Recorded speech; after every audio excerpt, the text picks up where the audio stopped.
ore 7.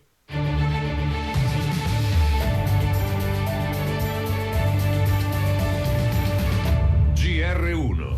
Russia-Ucraina, Putin, credo che il conflitto stia per finire, pronto a incontrare Zelensky e propone Schröder come mediatore con l'Europa. Stati Uniti-Iran, si attende ancora una risposta da Teheran, lo stallo nei negoziati non si sblocca, Trump di nuovo contro l'Italia.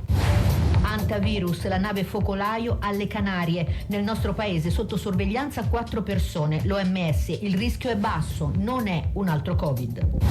Calcio, Serie A, 3 punti Champions per la Juve, vincono anche Inter e Udinese. Tennis, internazionali d'Italia, Sinner ok all'esordio, eliminata Paolini. Buongiorno da Sabrina Valdetti. La guerra tra Russia e Ucraina, a conclusione del giorno della parata a Mosca, Putin apre per la prima volta una trattativa con l'Europa e a sorpresa indica come negoziatore l'ex cancelliere tedesco Schröder. Il capo del Cremlino si mostra ottimista sulla fine delle ostilità. La corrispondente. Credo che il conflitto in Ucraina stia volgendo al termine. Le parole del presidente russo durante l'incontro con la stampa in cui affronta tantissimi temi: Ucraina, Iran, l'Armenia, il rapporto con l'Occidente, e arrivano alla fine di una lunghissima giornata di celebrazioni per la vittoria sovietica sul nazismo, iniziata su una piazza rossa blindatissima nonostante la tregua voluta da Trump. Il capo del Cremlino spiega la genesi del conflitto come il risultato dell'espansione a est della NATO, dell'ingerenza di governi occidentali che avrebbero spinto, sostiene Putin, l'Ucraina contro la Russia, ma dice: spero in una soluzione diplomatica, pronto a incontrare Zelensky a Mosca o in un paese neutrale, ma solo se per siglare un accordo duraturo. Grande l'apprezzamento per gli sforzi negoziali di Trump, ancora di più per l'amicizia con Xi Jinping. Da Mosca, Caterina Doglio, GR1. Non si sblocca lo stallo negoziale sulla guerra in Iran. Washington attende ancora la risposta di Teheran alla proposta di accordo e Trump ribadisce la delusione per la mancata assistenza militare dell'Italia. Donald Trump non perdona all'Italia di non averlo appoggiato nel conflitto contro l'Iran e di aver negato la base di Sigonella. E così, in una telefonata esclusiva con il Corriere della Sera, torna all'attacco. L'Italia non c'era quando avevamo bisogno di lei, mentre io ci sono sempre stato per l'Italia e così il mio paese, dice il capo della Casa Bianca, e conferma la possibilità di ritirare le truppe statunitensi. Quanto all'Iran, Trump resta ottimista sull'arrivo in tempi brevi di un riscontro di Teheran sulla proposta di accordo statunitense, ma evidentemente gli Stati Uniti hanno più fretta dell'Iran di chiudere il conflitto. Il ministro degli esteri Araghchi esprime dubbi sulla reale volontà di Washington di percorrere la via diplomatica. Alla ricerca di un compromesso, il segretario di Stato americano Rubio e l'inviato della Casa Bianca Witkoff hanno incontrato ieri a Miami il premier del Qatar, fondamentale mediatore tra le parti. Intanto la Repubblica Islamica per la prima volta fornisce dettagli sulle condizioni della guida suprema Khamenei, ferito nei bombardamenti in cui è morto il padre. Ha lesioni al ginocchio e alla schiena, ma sarebbe in buone condizioni. Cecilia Rinaldini, GR1. Medio Oriente, Israele ha espulso i 2 attivisti della flottiglia che si trovavano in stato di fermo nel paese dopo che alcune imbarcazioni della missione diretta a Gaza erano state intercettate al largo di Creta. Lo annuncia il Ministero degli Esteri, che definisce completata l'indagine sul brasiliano Thiago Ávila, sospettato di attività illegali, e sul palestinese di passaporto spagnolo Abu Keshek, sospettato di affiliazione a un'organizzazione terroristica, accuse che entrambi hanno negato.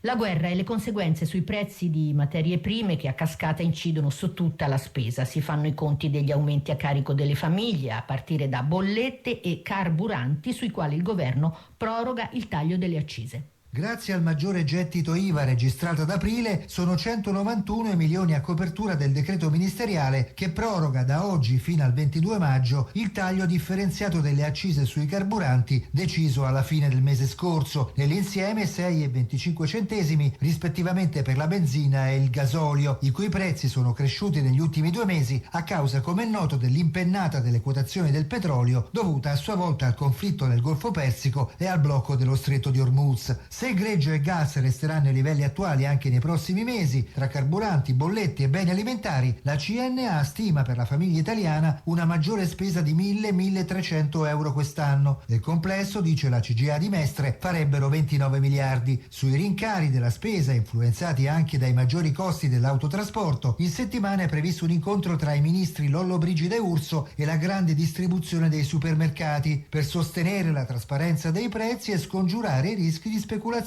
Fabio Comini, GR1. E proprio le questioni economiche, insieme alle relazioni con gli Stati Uniti, sono un tema di confronto tra i partiti. Fratelli d'Italia rivendica le ultime misure economiche del governo con il taglio delle accise e il decreto bollette a sostegno di famiglie e imprese. La Lega insiste su una deroga al patto di stabilità e sulla necessità di uno scostamento di bilancio. Plaude l'incontro tra Giorgia Meloni e Marco Rubio Forza Italia. Tra Roma e Washington, assicura Antonio Tajani, un'alleanza indissolubile e un dialogo sempre franco. Deborah Bergamini. Forza Italia crede nell'atlantismo come strumento di libertà e cooperazione e sostiene il ruolo dell'Italia come interlocutore in tutti i teatri internazionali. Dal Global Progress Action Summit di Toronto, la segretaria del PDL Schlein, incontrando l'ex presidente Obama e il premier canadese Carney, guarda un nuovo ordine globale e afferma: le destre nazionaliste fanno paura, Trump e Meloni cadranno come Orban. E sul colloquio della premier con Rubio, Carlo Calenda, Azione. Rubio non decide la politica estera degli Stati Uniti, la decide Trump, che ha l'obiettivo di distruggere l'Europa. Per questo noi siamo in piazza per dire che bisogna fare gli Stati Uniti d'Europa. E dai 5 Stelle Giuseppe Conte rincara: su economia e guerra, esecutivo alla fase 0. Filippa Misano, GR1. Antivirus, la nave Ondius si trova alle Canarie in circa 140 a bordo. A Tenerife anche il direttore generale dell'OMS che rassicura: il rischio di contagio è basso, non è un altro Covid. Concetto ribadito anche da Mara Campitiello, capo della prevenzione del Ministero della Salute, che ha attivato in Italia la sorveglianza su 4 persone. Calabria, Toscana, Campania e Veneto. In queste 4 regioni altrettante persone sono sottoposte a sorveglianza attiva, anche se per breve tempo sono state sullo stesso volo con una delle vittime del focolaio di antivirus sviluppatosi sulla nave Ondius. Ora sono in quarantena, in isolamento precauzionale, cioè con controlli clinici per i prossimi 45 giorni e screening dei contatti. In generale, per l'infettivologo Massimo Andreoni, i rischi di contagio da antivirus sono bassi. È una situazione di attenzione, ma non certamente di alto pericolo. Le infezioni da antivirus noi le conosciamo bene. La forma renale non si trasmette da uomo a uomo, mentre quella respiratoria si trasmette dai piccoli roditori, dai ratti, attraverso feci, urine e saliva, e poi passa all'uomo, ma da uomo a uomo passa molto poco. Alle Canarie misure di sicurezza per lo sbarco dalla Ondius dei 140 passeggeri a bordo. Tra loro nessun nostro connazionale, 14 gli spagnoli, gli altri saranno rimpatriati con voli speciali. Daniele Morgera, GR1. Il delitto di Garlasco, novità sulle accuse contro Andrea Sempio dopo la chiusura delle indagini della Procura di Pavia, che lo vedono unico indagato nella nuova inchiesta per la morte di Chiara Poggi. Nel complesso quadro delle indagini della Procura di Pavia, che intende riscrivere il delitto di Garlasco, emergono nuovi elementi a carico di Andrea Sempio. Nella loro relazione i carabinieri parlano di atti sottratti e indagini su presunte irregolarità nel 2017 che riguardano gli avvocati di Sempio, che sarebbero venuti in possesso illecitamente dei documenti della denuncia nei suoi confronti presentata dai difensori di Stasi. Secondo l'informativa dei carabinieri, i Poggi cercarono un modo per bloccare le indagini su Sempio. In una intercettazione ambientale del 2025 si sente Giuseppe, padre di Andrea Sempio, mentre parla con una cronista e le racconta che nel 2017 l'allora PM di Pavia Venditti gli disse che questa cosa finirà presto. Poi seguì l'archiviazione di Andrea Sempio. Venditti e il padre di Sempio sono indagati per corruzione in atti giudiziari dalla Procura di Brescia. Alberto Stasi intanto continua a respingere i giornalisti. Ogni giorno vengono 10-12 colleghi vostri. Per lui si sta aprendo la possibilità della revisione del processo. Elena Paba, GR1. Aveva il braccialetto elettronico ma lo ha manomesso il 43enne che a Stroncone, in provincia di Terni, ha aggredito la moglie colpendola a martellate su un autobus. La donna è ferita gravemente. Lui, che aveva precedenti da codice rosso, è fuggito ed è tuttora ricercato. 2 delitti in 24 ore a Palermo. Un 34enne è stato ucciso a colpi di pistola a bordo della sua auto nel quartiere Cep. Un 69enne è morto nella sua abitazione per i colpi inferti con un oggetto contundente da un 16enne. Il ragazzo si è costituito, è accusato di omicidio volontario, ha raccontato di una lite scoppiata per le richieste dell'uomo di avere un rapporto sessuale. Ancora incidenti mortali sul lavoro. Negli ultimi 3 giorni 3 vittime in Calabria. Ieri in Veneto, in un incidente stradale, a perdere la vita 3 braccianti. Erano in Italia per lavorare. In 9 viaggiavano sul minivan, tutti marocchini. Stavano andando a raccogliere il radicchio in una delle aziende agricole della zona di Chioggia. Ieri mattina presto il mezzo, per motivi ancora non chiari, ha sfondato il muretto al lato della strada ed è finito in un canale. Per il conducente e 2 braccianti che erano a bordo non c'è stato nulla da fare. E non è stato l'unico incidente mortale sul lavoro. Sul lungomare di Paola, nel Cosentino, ha perso la vita un operaio 23enne senegalese che è rimasto schiacciato da una colonna di cemento all'interno di uno stabilimento balneare. La giovane vittima era ospite di una struttura di accoglienza per migranti e non avrebbe avuto un contratto regolare. In Calabria ci sono stati 3 morti sul lavoro in 3 giorni. Poi in serata un altro incidente nel Frusinate dove un operaio è rimasto ferito in modo molto grave per una caduta dal tetto di un capannone. Fausto Bertuccioli, GR1.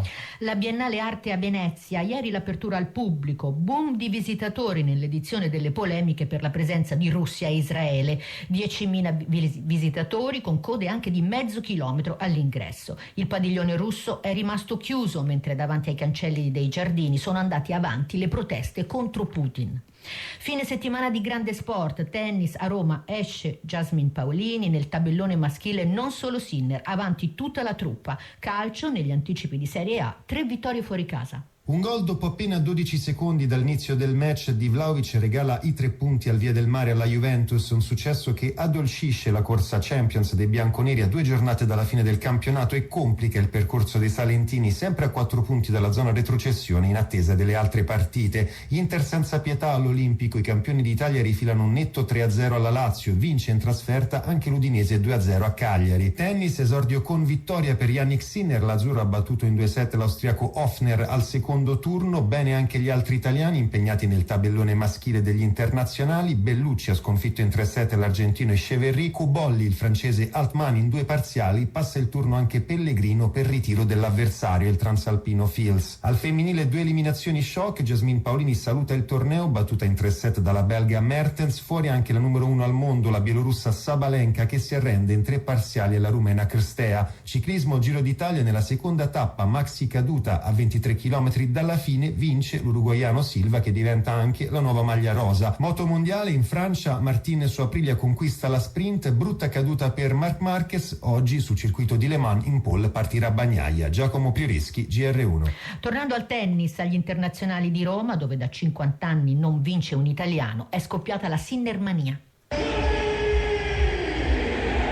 Un terremoto di energia positiva che sta travolgendo non solo il tennis, ma tutto lo sport italiano, perché attorno a Jannik Sinner si è acceso un movimento contagioso che riempie i circoli, appassiona le famiglie e fa sognare migliaia di bambini con una racchetta in mano. Giochi a tennis? Sì. Chi è il tuo campione preferito? Sinner. Campione preferito? Sinner. Cosa ti trasmette? Di migliorare forse? Ogni partita migliora e quello che voglio fare anch'io. È la prima volta? Sì, prima volta. Ho preso i biglietti, cos'è, a Natale ce l'hanno regalati.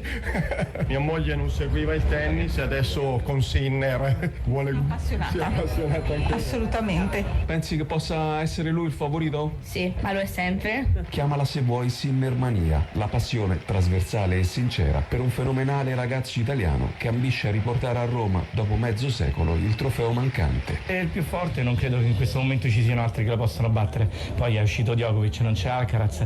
Prevedo lunga vita per Sinner e dispiace perché è sempre meglio vedere la competizione. Mauro Zanda, GR1.